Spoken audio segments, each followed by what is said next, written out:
center began because a number of schools were very, very interested in understanding boys' lives better. There was a lot of concern about boys. Following on the heels of Mary Piper's book, Reviving Ophelia, schools felt like, gosh, I wonder if some of these same questions, or how these same questions about how the lives of boys, the lives of girls are doing, how they apply to schools.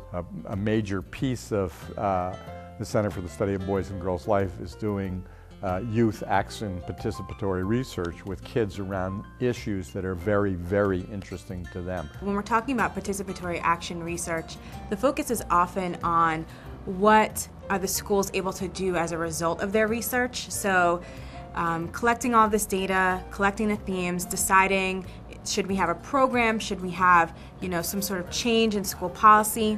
But I think that actual practice of just inquiry and having teachers and students and administrators come together and just have conversations around issues that are going on in their school. Participatory action research is such a powerful idea.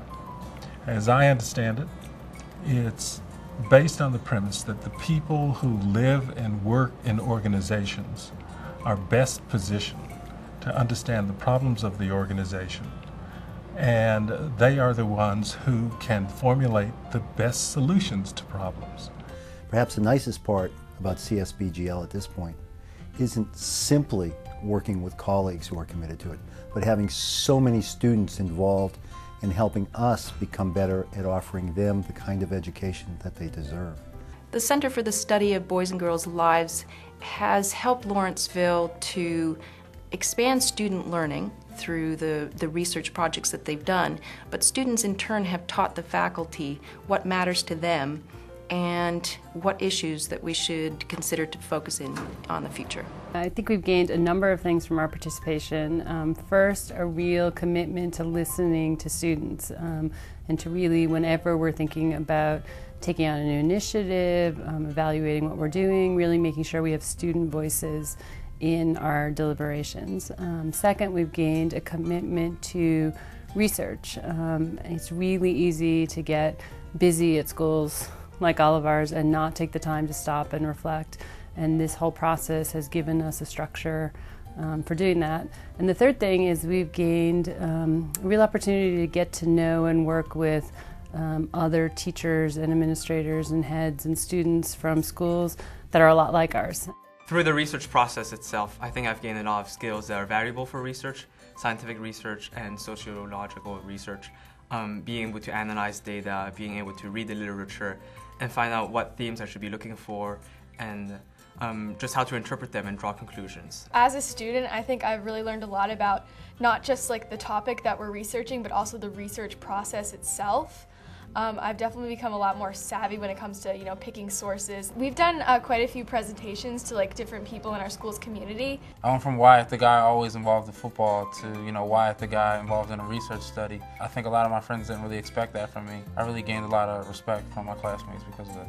Through the process, I've learned that leadership is everywhere, no matter where you are. It can be found in the classroom or in the sports field, or it can be found in formal leadership. It's really opened my eyes to see that our school's culture is really influenced by both informal and formal leadership. It's been really a thrill to have this different kind of experience as an educator working with students who have chosen to be part of a research project. I've learned so much from them. In working with students, I've been energized. I've been energized by the fact that I discovered that our boys care about so many of the same things that the faculty care about. I think the pieces of the CSBGL work that most inspire me are the moments where the data that we collect through interviews or focus groups with students helps them push significant innovation in the schools. The whole model, all the different parts of it, the participatory action research, the collaboration,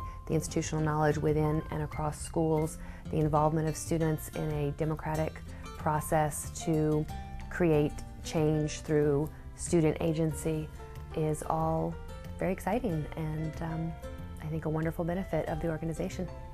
There's lots of different ways that schools can try to change, and lots of models for school change, school reform have been tried. Our model is premised on the idea that if you invite the lived experience, the actual experience of boys and girls into the forefront, that it will impact what the school is able to understand and do. There's been a range of impacts on schools. I would see the most important impact is creating a collaborative group of teachers and kids working together to address problems that are crucial to them.